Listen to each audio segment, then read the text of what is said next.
family. My name is Andrew Doyle. Join me every Sunday evening at 7 p.m. for Free Speech Nation. This is a show where we address current affairs and news stories of the week with the help of two wonderful comedian panellists. I brought in comics because I want to give it a lighter edge, and also they work for less. See you there.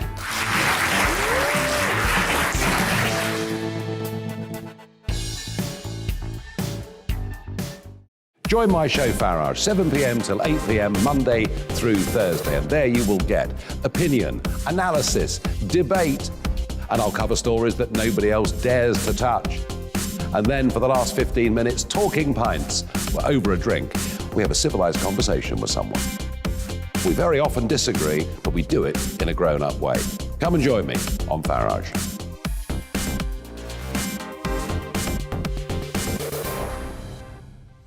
I'm Colin Brazier. I've reported from more than 70 countries around the world, covered wars from Afghanistan to Iraq, from Lebanon to the Balkans. I'm trying to bring that experience, that feel for events, to the studio. And something else, I'm ready to give an opinion. Today's stories with a spark. Brazier from 8 p.m. weekdays on GB News.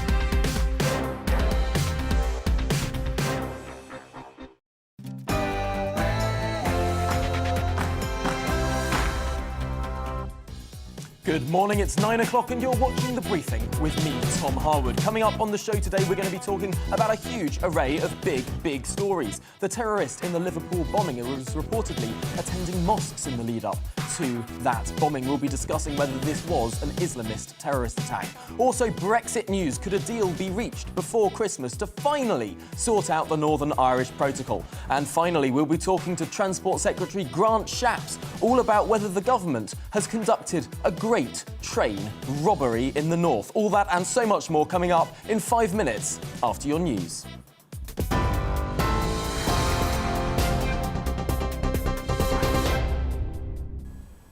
I'm Rhiannon Jones. This is your news at 9 o'clock.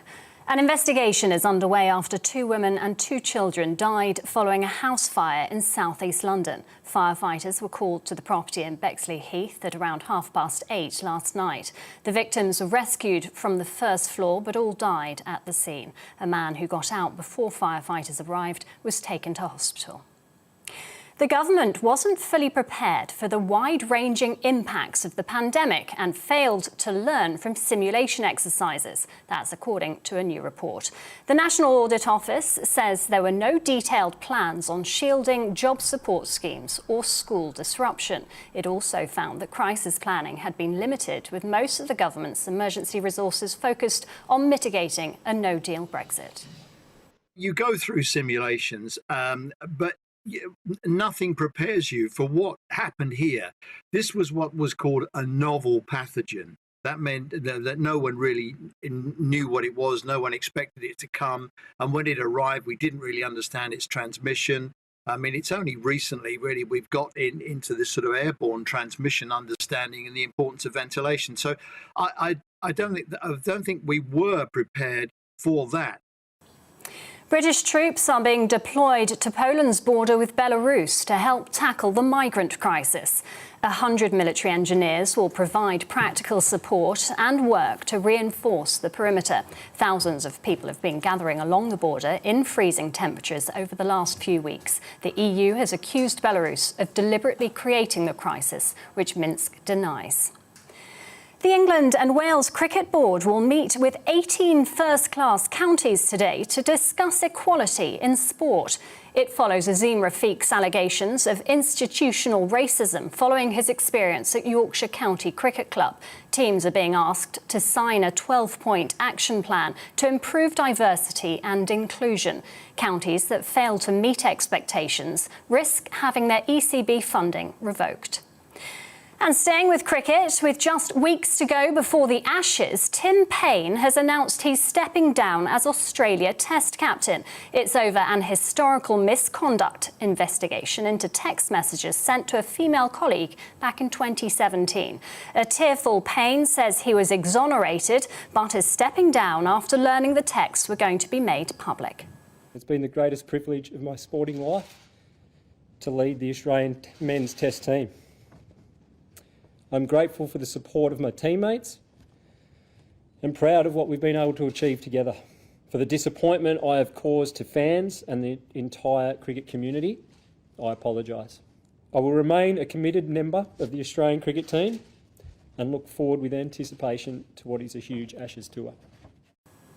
UK retail sales rose by 0.8% in October, boosted by early Christmas trading. It ends a 5-month run of falling or flat sales. The Office for National Statistics says second-hand items, toys and sports equipment sold particularly well. Maybe some of that second-hand stores is people thinking a little more environmentally about their purchases. There was also solid sales for clothing and footwear. As people are starting to go out a little more, as the economy continues to open up further. And in fact, it's interesting that UK footfall is the highest of any of the major EU economies and higher than the US, which is, a really refreshing figure to see at the moment. Drivers will be banned from holding their mobile phones from next year as part of a government crackdown. The Department for Transport says the changes will make it easier to prosecute drivers using their device at the wheel. Anyone caught will face a £200 fine and 6 points on their licence. Drivers will still be able to use their mobile phones for satellite navigation if they're secured in a cradle. From next autumn, schools in England will be required to help keep uniform costs down. They'll be instructed to remove unnecessary branded items under new Department for Education guidance. Schools will also have to make sure second-hand uniforms are available. And a rare copy of the US Constitution has sold at auction. Looks like congratulations are in order to your bidder. The bid is yours for the United States Constitution at $41 million. Sold $41 million. With auction fees, the final bid on the first edition printed copy totaled $43.2 million, more than double its estimate. The buyer remains unknown. I'll be back with the headlines in half an hour, but for now it's back to Tom with the briefing.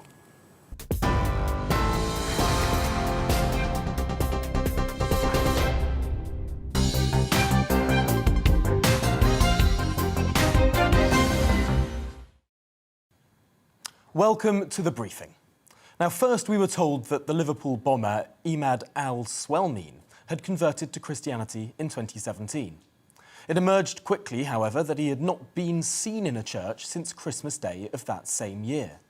Now, multiple newspapers are reporting that Swelmeen became a regular at his local mosque from April 2021. Is it now safe to say the likelihood is this was the second deadly Islamist terror attack the UK has faced in little over a month? And if so, why has this drifted down our news agendas? Well, joining me to discuss this now is Dr. Rakib Ehsan, Research Fellow at the Henry Jackson Society. Welcome to the programme. Is it fairly safe to say now that this was an Islamist attack? Well, I think that there needs to be further investigations in terms of looking at the ideological motivations. But what's really interesting, Tom, is that you had sort of left-wing identitarians really emphasising the fact that al-Swelmeen was a Christian convert, but it's looking like that his conversion to Christianity was perhaps used as a way of avoiding deportation. To say that, if I was to return or rather be deported back to an ultra-conservative Islamic society, that I could face the charge of apostasy and that could be punishable by death. So it's really interesting to see how this case has unfolded. But reports that al-Swelmeen, that there was forms of Islamic observance post-conversion, that would suggest to me that his conversion to Christianity was not particularly heartfelt, Tom.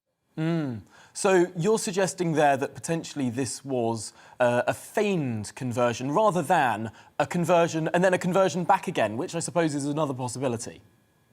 Well, I think those kind of dynamics and processes really need to be explored by the public authorities. But there are patterns, including Liverpool, which show that hundreds of Muslim asylum seekers that they've been rushing to become Christian converts, and this has been raised. This was raised years ago by senior Church of England clerics who are issuing warnings that these conversions were not, there's possibility that there were mixed motives, that these conversions were not genuine. But I suspect that the Church of England membership numbers on a consistently downward trajectory, there really needs to be a discussion about how robust those processes when it comes to examining the integrity of conversions. To what extent is the Church of England developed those processes? It's interesting that we sort of are discussing this deportation potential, that we were discussing this asylum claim, and for so many years, this man remained in the country even after his asylum claim was rejected, even after he was reportedly found wielding a knife on the streets of the UK. Should he have been deported then? Oh, Tommy, absolutely remarkable. To my understanding, there was a failed asylum application all the way back in 2014. 7 years ago. And then, of course, as you mentioned, this particular individual was sectioned under the Mental Health Act for a period of 6 months over a knife-related incident. So when much of the British public, as their awareness heightens over this particular case, it would be understandable for them to consider this to be a fundamental systems failure, and that our asylum system at the moment is dysfunctional. It certainly seems dysfunctional, and one further issue, I suppose, is that this happened barely a month after there was another attack, an attack that killed a member of Parliament. Is this sort of attack becoming more and more common? Well, I think that when we're looking at these kind of attacks, I think firstly we need to be open about discussing the potential ideological motivations. I thought one of the most tragic things when we're looking at the responses to Sir David Emmis's killing was that people were very reluctant to discuss the potential links to Islamist extremism. Tom, you saw that you had people talking about Britain's confrontational political culture, something that we've had for decades, to be honest. We've had that kind of culture well before Islamist extremism had taken root in the UK. Others were talking about social media anonymity. So I do feel that there's a problematic culture. We have these forces of political correctness, which people almost feel like if we were to robustly discuss the threat of Islamist extremism, that's a form of anti-Muslim prejudice, which is complete nonsense. Well, I'm so glad that we were able to have this discussion at the top of this programme. It's something that we should be discussing more out in the open, and hopefully something that we can combat within our culture. Dr. Rakib Ehsan from the Henry Jackson Society, thank you so much for joining us this morning. Now, back to the thorny issue of the Northern Irish Protocol. Brexit Minister Lord Frost says a deal could be done, although if not, triggering Article 16 remains a legitimate option on the table. Irish Taoiseach Michael Martin said this morning that the mood music has changed, implying a deal may be getting closer. And EU negotiator Maros Sefcovic is to give a speech at 9:30 this morning, which is expected to be substantial. Could this all be resolved before Christmas? Well, joining me now to discuss this is Alison Morris from the Belfast Telegraph. Welcome to the programme. Is it the case that we are seeing some movement here? Could there genuinely be a deal, and a deal quite a bit before Christmas, unlike last year where we were waiting right up until Christmas Eve? It's interesting because last week the kind of mood music coming from those talks was not so positive. That seems to have changed quite dramatically, I think, in the past few days. We could get some movement, and the EU have shown that they're willing to make some kind of compromise. The problem that we face in Northern Ireland is whatever compromise the EU come up with is unlikely to be enough to satisfy those elements of hardline unionism who want the protocol scrapped entirely. They want it gone. They want it replaced with something completely different. And remember, for unionism and for loyalism, the protocol is not about barriers to trade. It is an ideological thing. It is about what they see as Northern Ireland being a place apart from the rest of the UK. It is what they believe is a sort of stepping stone to United Ireland. They feel they're being pushed into an economic United Ireland, and that is what has caused the sort of recent unrest that we've seen in Northern Ireland. So it would need to be something quite significant, I think, to satisfy that wing of unionism. And it also depends on how political unionism sells any compromise back to their electorate. If they sell it, as a compromise that has been born out of the pressure that they have placed on the EU and something that they have managed to achieve and to win, it could go down well. But if they sell it as a failure, clearly that's what will be perceived on the streets. And of course, it's these two thorny issues. One of the checks on goods coming into Northern Ireland, but also of the role of the European Court of Justice, which is something that the EU seems to have been less willing to move on, something that Brexiteers have been saying is one of the thorniest and most pernicious issues because that's how the protocol is implemented. And the argument of the British government is the implementation of the protocol, rather than the words of it, is what's caused the problem here. Yeah, and interestingly enough, the issue of the European courts wasn't one that emerged in the early days of the protocol opposition and those marches and parades that we were seeing in Northern Ireland, but has become an issue of late. And that is something that is going to be much more difficult to try and untangle from the withdrawal agreement. You know, they can change whatever the sort of mitigations are in terms of the barriers to trade that have impeded some businesses. But removing the jurisdiction of the courts is going to be something that is quite different altogether. And I don't see the EU being able to move in any dramatic way on that. Whether or not that's going to be enough, I think, for unionists, I'm not sure. And so what do you think is the potential of Article 16 actually being triggered there? And if it is there really genuinely going to be pretty... I mean, we've seen some disquiet in Northern Ireland already. We've seen buses being set on fire. Is that the start of something much, much more grim?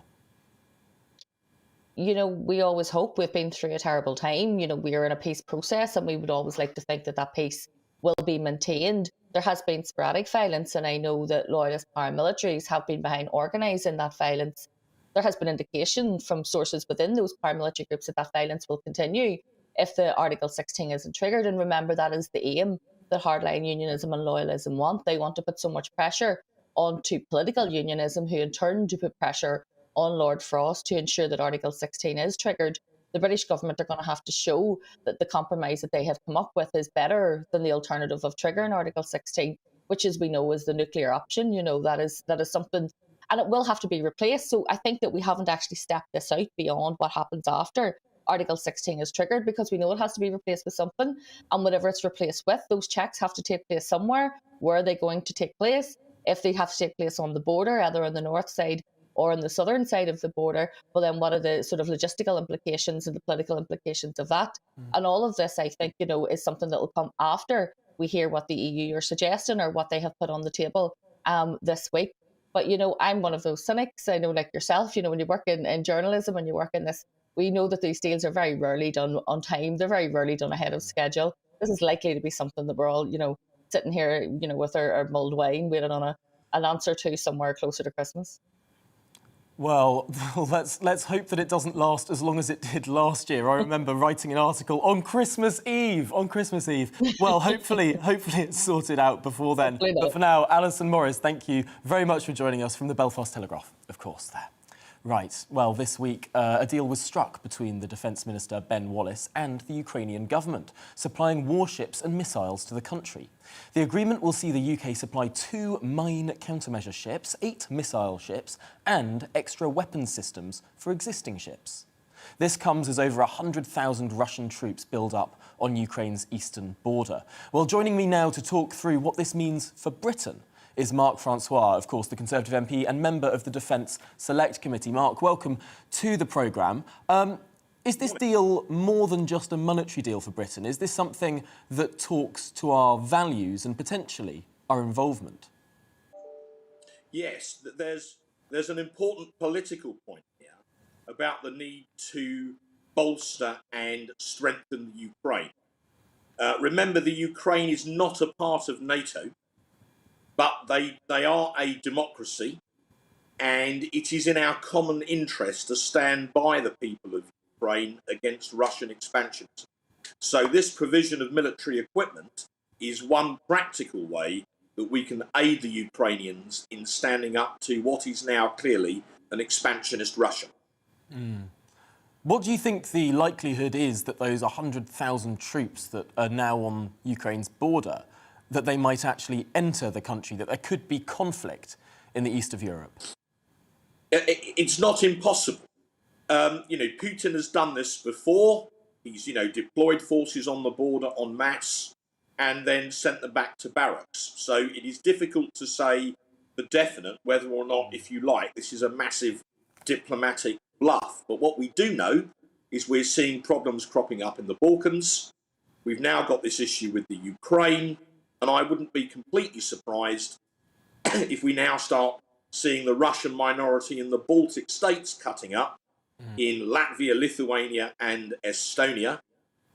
Remember, there's a difference there. Those Baltic states are members of NATO, and we have firm treaty obligations to defend them if they were to be attacked. So what I think you can see Russia turning up the diplomatic and military wick, partly because they perceive the West is weak. They perceive that Joe Biden is weak and elderly. They've seen Merkel go in Germany and be replaced by a weak coalition. They see France very absorbed internally with the run-up to their presidential elections in the spring. And so in Moscow, they probably see this as an opportunity, and they're working to the Russian playbook, if you like, which is to increase the pressure on the West and to see what we do in response. And the Russian psyche despises weakness, but tends to admire strength. The weaker we look, the harder they'll push. It's fascinating also to see those hundreds, thousands of migrants piling up against the Polish border. Of course, Belarus seeming to be inviting people to travel to try and destabilise that other country along that long, I suppose, a new form of Iron Curtain, really, between Eastern Europe and Russia and Russia's compatriot states. To what extent is Putin behind or supportive of what Belarus is up to? Well, I should think quite largely, he is propping up the president of Belarus, who is deeply unpopular with his own people. Belarus used to be part of the old Soviet Union, as indeed did the Ukraine, as indeed did the Baltic states. Now, Vladimir Putin regards the collapse of the old Soviet as a disaster for him and for Russia. And some would argue that his great aim is, over time, to try and rebuild a larger Russia broadly comparable to the old Soviet Union. And if that is true, he and I have never had a conversation about it. But if it's true, that largely explains the annexation of Crimea. It explains them, as it were, taking over part of the territory of eastern Ukraine, for instance, in the Donbass. It explains what's happening in Belarus, and it explains what might happen in the Baltic states. And as someone on the Defence Committee in our Parliament, I think we need to wake up to the reality of what is going on. And part of doing that is, I think Ben Wallace is quite right, that is to provide equipment to the Ukrainians. And, this, I believe, is all part of a wider Russian strategy. And the gas weapon, as it's called, the building of Nord Stream 2, which the Germans have gone very weak on, means that they can bypass the Ukraine in selling gas to the West. And it also makes it easier, as it were, to put their foot on our energy windpipe. And I know the British government is implacably opposed to the construction of that pipeline. Let's hope it doesn't go ahead and that Ukraine can remain. We are, but what really matters is what the Germans think. Yes. The Germans are not at all implacably opposed to Nord Stream 2. Although it had a week up this week. We can be as implacably opposed as we like, Tom, but the Russians aren't listening. Well, let's follow this one closely because, of course, there is going to be so much more to say on Russian aggression and, indeed, European weakness. But for now, Marc Francois, thank you very much for joining us this morning. Now, another issue of foreign policy. The journalist Henry Hill has posited an interesting idea this week to integrate the UK's British overseas territories as a formal part of the country, with parliamentary representation as a statement about global Britain. Well, joining me now is Henry Hill from Conservative Home, who wrote in The Times this week about this idea. Henry, is this a realistic proposition? Well, the Foreign Office has always been bitterly opposed to any move in this direction. As I wrote in The Times, back in the 1950s, Malta voted to become a full part of the United Kingdom, and we basically ignored them until they went away. In the late 1960s, early 1970s, a party called the Integration with Britain Party formed a government in Gibraltar and similarly wanted to join the United Kingdom. And again, we said no. And on the other side, many British overseas territories, although not necessarily all, are very happy with their current arrangements. I think that the challenge is that a lot of those arrangements depend on those countries effectively being tax havens. That's how their economic model works.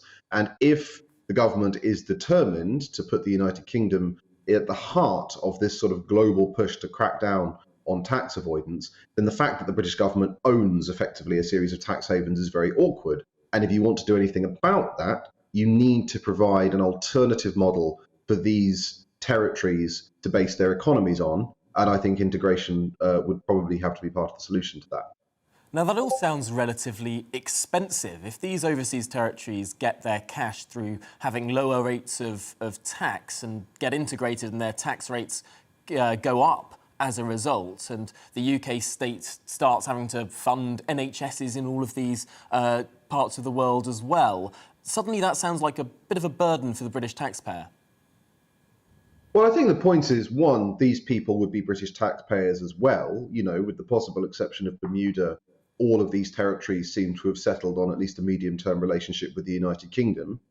Given that that's the case, it isn't obvious that they should have a lesser form of citizenship to the sort that we enjoy. But I think the other thing to bear in mind as well is that there aren't that many people in these territories. You know, compared to France, which has several million people in its overseas sort of outre-mer, there's only about 300,000 people in total in the British overseas territories, and plenty of them are, you know, relatively well off. So I don't think that the burden on the taxpayer would be particularly severe. And we should remember as well that it's not just that these places would be a burden. They're also a huge asset to the United Kingdom. You know, owning so many of these little island chains gives the UK an enormous maritime exclusive economic zone, which gives us access to exclusive rights under UN law to undersea mineral and oil exploration. And it allows us to do programs such as the Blue Belt, I think one of the world's largest maritime conservation projects, in which the United Kingdom, in collaboration with overseas territories in every ocean in the world, effectively, has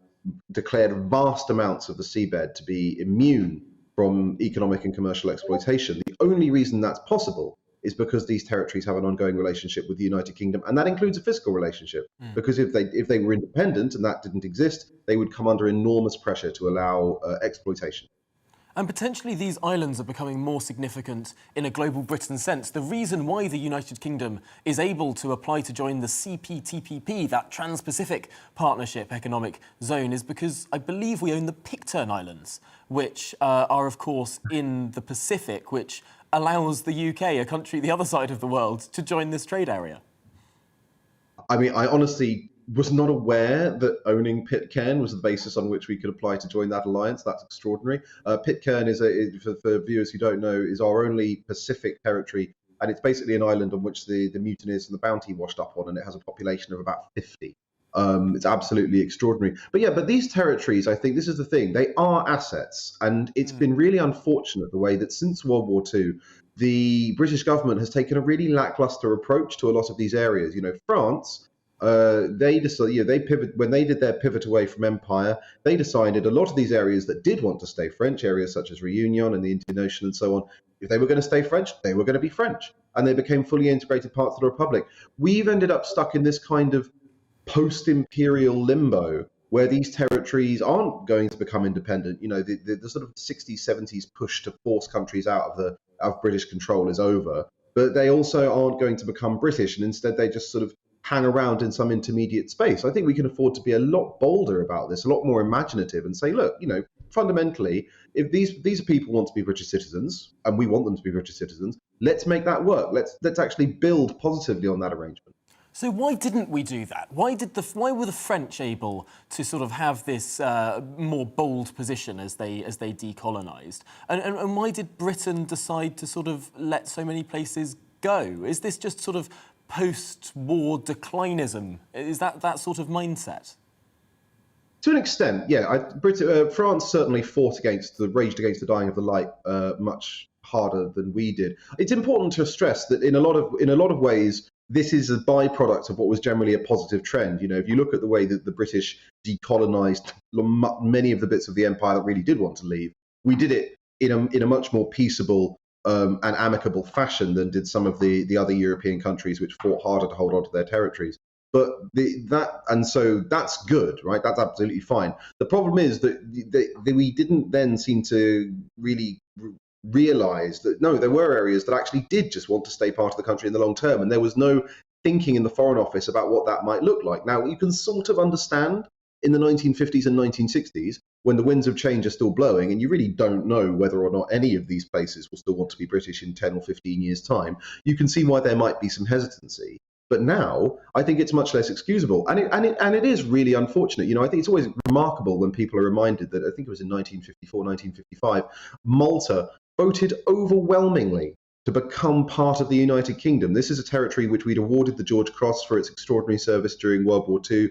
Those people considered themselves to be British, and we turned them down. Basically, it was a case of treasury brain, as you were alluding to earlier. The bean counters in Whitehall looked at it and thought, maybe that's a bit expensive, and as a result, Malta is now just another European country with no particularly special relations with the United Kingdom, and this poses real problems for us at the UN as well.